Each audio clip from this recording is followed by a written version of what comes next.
your life was a movie and it started now, forget about whatever financial disasters you've had, personal failures, relationship failures. What would the hero of your life's movie do right now? Do that. Do those things. We define ourselves far too often by our past failures. We look at our past and we say, well, that's me. That's not you. You are this person right now. You're the person who's learned from those failures, and you can choose to be the hero of your own movie right now. Write down your goals. Write down things you want to improve. Write down things you won't tolerate from yourself. Write down things that you've done in the past that you never want to see yourself do again. And go forth from here as the hero of your own movie. Build momentum. Build confidence and momentum with each good decision that you make from here on out. You can do it. Anyone can do it. We live in unique times. We live in one of the rarest times in human history where you can choose almost all of the input that comes your way. Whether it's the movies that you watch, the books you read, the podcasts you listen to, you can choose to be inspired. Do that. Do that and be the hero of your own movie. It's good to treat other people the way you would like to be treated yourself. It's like a golden rule, and there's a reason for it. And that reason is that we're connected in some strange way that we don't totally understand. And unless you are good to other people around you, unless you're kind and friendly and warm and loving, you're not going to enjoy this life. You're just not. You're going to be problems everywhere you go. You're going to have problems everywhere you go. You got to figure out a way to enjoy this life. It's not because of Jesus. It's not because of Moses. It's not because of anybody that may or may not have ever existed. It's because that's how you fit in better in the world. That's how you stay positive. And it doesn't have to be some that was written 5,000 years ago on animal skins. That doesn't have to be the golden rule because it's old. You know, that's dumb. We need to figure out, like, now, today, what is, you know, the best way to live your life? What is the, you know, there's got to be ways where you can be putting forward the most positive energy. I mean, we know objectively what's causing pollution. We know objectively what's causing birth defects, and, you know, and we're taking in too much chemicals and not enough vitamins. We know objectively all this stuff. We know how to organize our world, and yet we don't do it. We know how to organize our health, and yet very few people do it. We know all these things. The right path to, like, being like a happy, healthy person is to do all the shit that we already know you're supposed to do. Take care of your body. Take care of your health. Take care of your mind, your stress. Meditate, be kind to people. We all know that. I mean, you ask anybody, they know how to get by and to be the most evolved version of you that you can be. I mean, it's not like a magical checklist. If you talk to people about it, you said, okay, here you got a person, you want to improve them. What are the things that you're going to do to them? Okay, well, if I was a life coach, the first thing I would say is this guy's got to get on a diet that makes him healthy. I don't mean a diet just to lose weight. I mean just healthy foods in your body. Many vegetables. Vegetables, a lot of good quality protein, a lot of water. Stop the sodas. Stop the bullshit. Start working out your body and get a better sense of, like, how this machine feels when it's moving, it's flowing better, there's less tension in it, your mind feels like relaxed, and you enjoy every single moment of the day better. Step one, everybody knows that step, right? What's step two? Be cool to people. Be nice to as many people as you can. Smile at as many people as you can. Have them smile back at you. Tip well when you go to restaurants. Just do the most you can. Be as nice as you can, you know, and just still manage to not have people walk all over you. Just get through this life as nice as you can. What else? Do what you want to do with your life, right? Don't go be doing something you don't enjoy. Don't do something don't get locked into, you know, a car that you can't afford and doing something crazy because you need the money. Don't do that. Do what you want to do. Do what the f is it that you really want to do? Because if someone else is doing it, you can do it, you know? I mean, everybody makes their own path through this world, but a lot of people don't follow the path that they really feel pulled to. You know, just for whatever reason, they got negative programming. You know, when they were kids, someone told them they couldn't do it, or told them to take the shortcut, or take the shore route. That's a sad thing, man, when you talk to dudes, especially like talented dudes, and they don't follow up with what they want to do, you know? There's a bunch of people that will say, yeah, well, I have a family, so, you know, it's a great idea for you to just go out there and go crazy. I have people to support. You need to listen. Stop saying that. Stop saying any of those things. Every single person who has ever done anything worthwhile or exceptional or difficult or extraordinary, anyone, whether it's great artists or authors or mathematicians or whatever the f it is, Everyone encounters difficulties. There is no easy road. It does not exist. It is impossible. Everyone has issues. If you have time to pursue a hobby, if you have time to do anything in your life, you can better yourself. And here's one way you never better yourself. When you come up with excuses for why other people are successful and you're not. That is dangerous. When you give yourself an escape. Yeah, well, that's easy for you to say. You know, you do this, you do. And trust me. Everybody has a hard road. I wanted to jump out a window several times during my young life. I wanted to jump in front of a train and just end it because it's too much pressure. Not really. But you know what I'm saying. Theoretically. We all go through hard times. We all go through depression. We all go through doubt and moments in your life where it's really difficult and you're trying to figure out what the your path is going to be. It's hard as shit. But Stefan and I were talking about this before the podcast starts, that is what makes you a person. And those difficult moments are what build your character. Show me a great man who's the son of a great man. You know, that's what we're saying. These kids that are born billionaires, you're never going to be a self-made person. You have a backup trust for your backup trust for your trust, and you're man. I'm fascinated by martial arts. I'm fascinated by comedy. I'm fascinated by many, many different things. I don't understand when people say they're bored. Because if I had the time to live 100 lives, I'd be speaking different languages. I'd be living in different countries. I would try a number of different careers, because I think there's a lot of unbelievably fascinating, puzzling, complex things that you could study in this world. That's just me and my personality. But that's a personality also that I've cultivated over years of challenges. Were you like that as a kid too? Well, I was involved in martial arts very early. Yeah. And I think that is one of the things that motivated me to explore difficult tasks, because through difficult tasks you learn an incredible amount about yourself, and you through the fire of competition you get to understand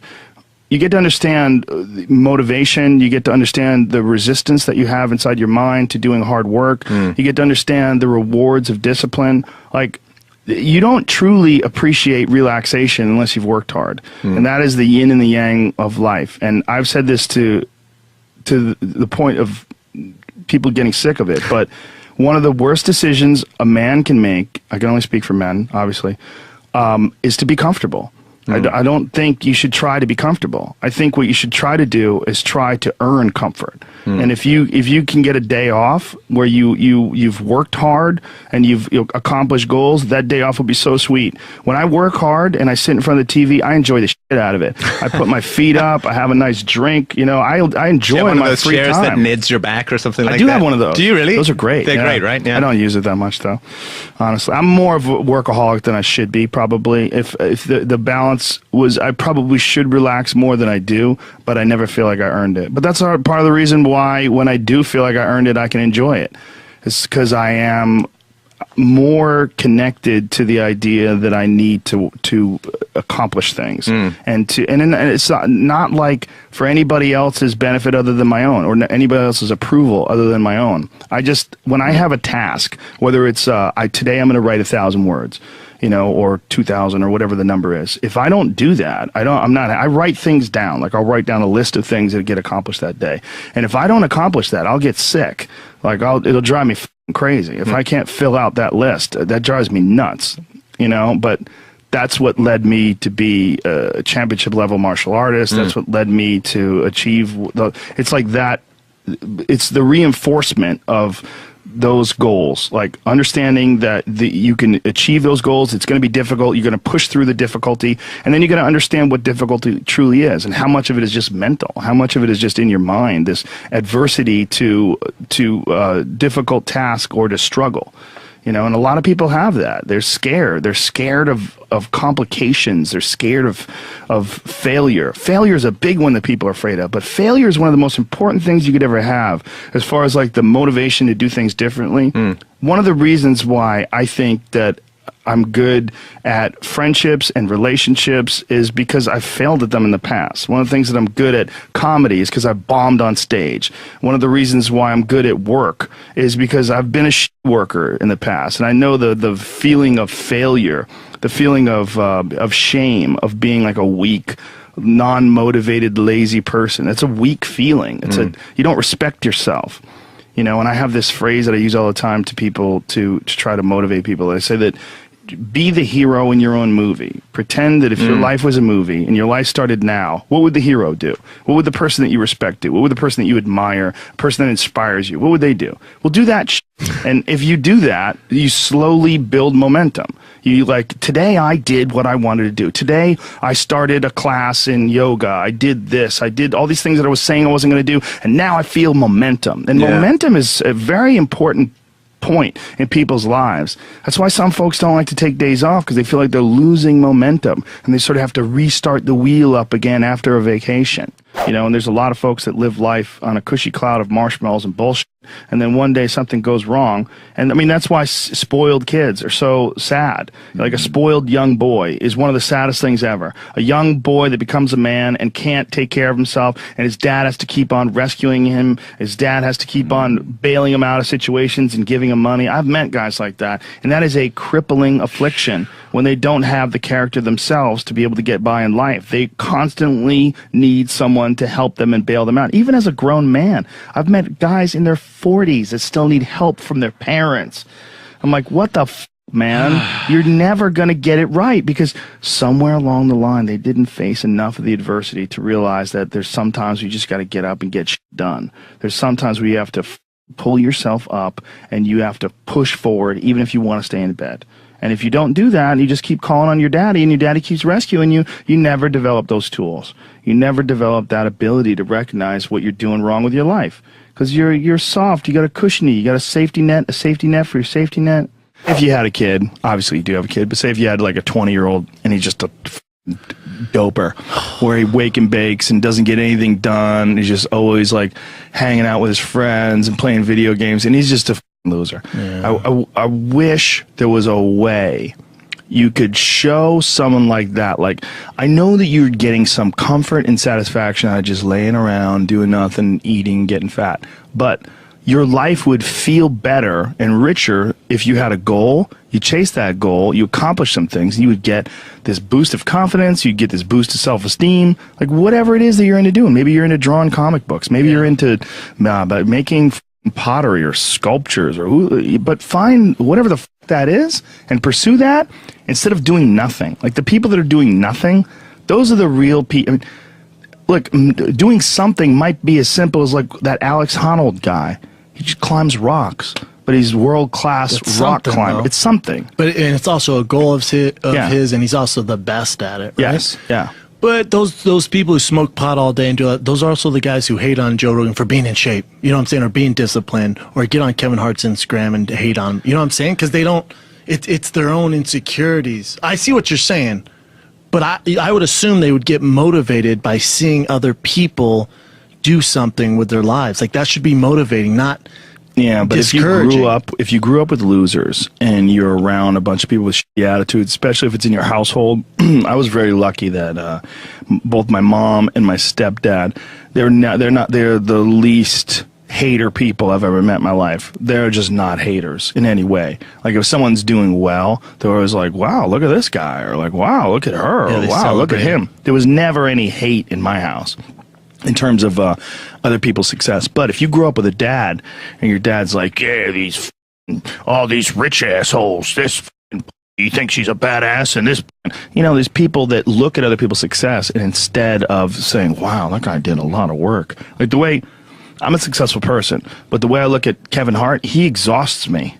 You know, or The Rock, those guys exhaust me. I'm like, Jesus Christ, like I feel lazy next to those guys. Like they do so much. Like those guys are so overbearingly ambitious, you know. But some people, they see that and they compare themselves and they don't like it, so they get started getting really shitty. And it's like a natural feeling to try to chip away at that person. And the worst people that you know are the people that don't have a good self-judge, that everything they do is awesome. Those never grow anywhere. Right. I mean, that's a huge issue with comedy. When you run into people that have terrible comedy sets but think they did great. Like we would always, Greg Fitzsimmons and I would always talk about that with like open micers. Like there's people that hear phantom laughs, like they think they're doing great, and they have this delusional self-opinion where everything they do is awesome, and they don't know why they're not successful already. They don't know why they're not famous. And those people, I believe, I mean, in some sort of a weird narcissistic way, you could look at it this way, that those people are there to teach you. This is the consequences of not feeling that awful feeling when you fail. I was talking to Burr a couple weeks ago. He did a set at the Comedy Store, and I saw part of it. It was he was killing. And then I ran into him in the hallway, and I go, "Oh man, main room show was great, right?" And he goes, "Yeah, I f***ed up at the end though. I tried to hang in there too long, and the last bit bombed." Like he was just, it was rotten at him that the last bit. Like he goes, "I f***ing hung in there too long. I should have got off of the bit before that." Yeah. You know, like, but you know, when I was in there, he was f***ing killing. Yeah. You know, but that wasn't in his mind. The success was not in his mind. What was like, okay, whatever that happened at the end, don't f***ing do that again. Right. You know, right. But that's why he's Bill Burr. That's why he's really good. When you're alone with your thoughts, you get an idea of what your thoughts actually are. If you live your life just acting constantly on the momentum of other people's expectations, of you wanting to be liked by these other people, you can run into a trap, and you set up a life that you didn't really want. You're trapped in this situation where you have a mortgage, you've got credit card bills, you got student loans you have to pay, you have a bunch of shit going on that you have to continue to feed. And all that, and especially if you have a family and you have to feed them, oh my goodness, then you're fully locked in. You can't take any chances whatsoever. And oftentimes people make the mistake of getting stuck. And it is just a tactical mistake, just like it would be a mistake if you got stuck on a video game. Just like it would be a mistake if you followed a map incorrectly and you get stuck in the woods. Your life is certainly some sort of a journey. It's certainly some sort of a journey. And we have to all be aware that when we're making journeys, we're not going to always make the right steps. And sometimes you have to back up and try again. And if you're in a position where you can't back up and try again, you've trapped yourself. And the system will set out honeypots for people to get trapped in. The system will set out the ideas of retirement, the ideas of the golden years, providing you benefits, providing you a healthy work environment. Why? Well, because they want people to work for them. They don't want people to realize their own dreams and escape. And that's a pain in the ass. So you got to hire more people and train them, and they want to set it up so that you stick around. Stick around in some sort of an unsatisfying world. It's up to you to see that video game problem, to see that issue as it comes up on the map. And no, I think this is a right turn. To see all the problems that could potentially lay in front of you and calculate your future. And then also look around at all the people that didn't do it and look at the misery that they're in and learn that you don't want to be like them. And then look at the people that have kind of taken chances and navigated their way. What did they do differently than you? What objectivity do they have that maybe you lack? What insight into their own mistakes are they willing to delve into that you're not, that you step back and you go, you know, I just don't want to look at myself that closely. But the person who's able to look at themselves the closest is going to get the more rational results. One of the things that's causing this funk that people are in is that we're living our lives, many of us at least, in these very unfulfilling ways, where you're going to this office with artificial light and you're doing something you don't want to do all day long, and then you get home and you're tired. And on top of that, you're eating shit. You're eating potato chips and you're drinking soda, and your body is just like, what in the f is this? We're supposed to be out in the fields. We're supposed to be walking up hills. We're supposed to be looking for animals or gathering vegetables. We're supposed to be doing all these things that our body's designed to do. We're supposed to be in nature. Yeah. And nature is like a medicine. Like it literally is a medicine to you. Like people that go, you don't have to go hunting. You don't have to go fishing. Just go hike, man. Just go hike up to the top of a mountain and look out. You know, there's a reward that you get from that is intensely, like, soul-filling. Mm-hmm. There's, like, something about, like, when I was in Colorado, and there was this this area of Boulder where you drive up one of these roads, and there was this area where you could park, and it was this incredible view, man. And these people just park and just go out there and just look. But you get there and you park and you go, because you would see, you're literally seeing the Continental Divide. These snow-capped mountains in July. Yeah. In July, it's covered with snow because those mountains don't give a perspective. One thing that we're an animal, but we're also the next stage of animals where we're aware of who we are and we contemplate our existence. And when you contemplate your existence and you're an intelligent life form, you should always be seeking to improve.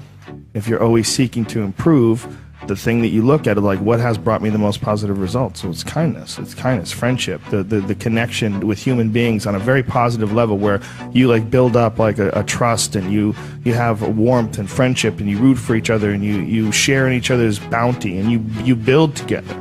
You know, that we all know inherently in our heads that kindness is like one of the best gifts you can bestow another human being, whether it's giving them food when they don't have any, or helping them out, or hooking them up, or doing something to help them, or being around them and complimenting them, whatever the it is. We know that inherently that feels great, and we know it. We know that that's the next. We have to figure out how to use our resources together so that we can be like that all the time. I think it's always about doing what you actually want to be doing with your life, as far as if you have an inner creative expression to get out. And there's a lot of people that always wanted to be singers, and they just, for whatever reason, never pursued it. Yeah. So they just sing around their house, and they always wonder what could have been if they just tried to be a singer.